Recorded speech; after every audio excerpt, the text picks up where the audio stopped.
Bonjour à tous, on se retrouve aujourd'hui pour l'analyse de la composition d'un gel nettoyant pour le visage à l'extrait de mélisse. Nous avons 150 g de matière à l'intérieur de ce tube et il coûte 2,24 €. Le produit est bio et vegan. Nous avons au premier ingrédient de l'eau, on a ensuite de la glycérine qui est un humectant et qui va empêcher le dessèchement de la peau. L'alcool va jouer le rôle d'un conservateur. On retrouve dans la formule plusieurs tensioactifs issus de la noix de coco. Nous avons le cocoglucoside qui est un tensioactif non ionique qui fait partie des plus doux. Le sodium cocosulfate qui est un tensioactif irritant pour la peau, moins que la plupart des autres tensioactifs, mais toutefois irritant. Sachez que cet effet-là va être contrebalancé par la glycérine. Je vous laisse les sources en barre de description comme d'habitude. On a deux tensioactifs plus doux et adaptés aux peaux sensibles, le disodium cocoïde glutamate et le sodium cocoïde glutamate. Il y a du jus d'aloe vera qui va hydrater la peau et favoriser son élasticité. La gomme xanthane est là pour apporter de la texture au gel nettoyant. Il y a enfin notre extrait de feuilles de mélisse, c'est un agent d'entretien de la peau, tout comme l'acide lévulinique. À la fin de la composition, on retrouve du parfum et des extraits d'actifs d'huiles essentielles. Ils sont catégorisés dans les allergènes et je vais revenir sur ce point. Certaines applications d'analyse de composition vont vous donner une note globale à un produit.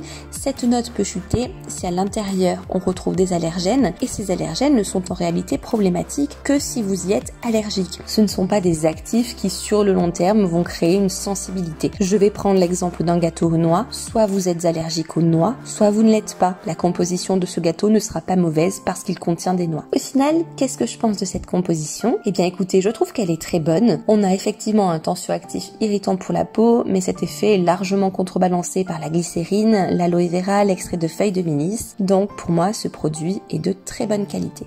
J'espère que cette vidéo vous aura intéressé. N'hésitez pas à me le faire savoir en commentaire. Je vous laisse en barre de description le lien de l'article du blog qui parle de ce produit ainsi que les sources qui m'ont servi à faire cette vidéo. N'hésitez pas à me rejoindre sur les réseaux sociaux et je vous dis à très vite.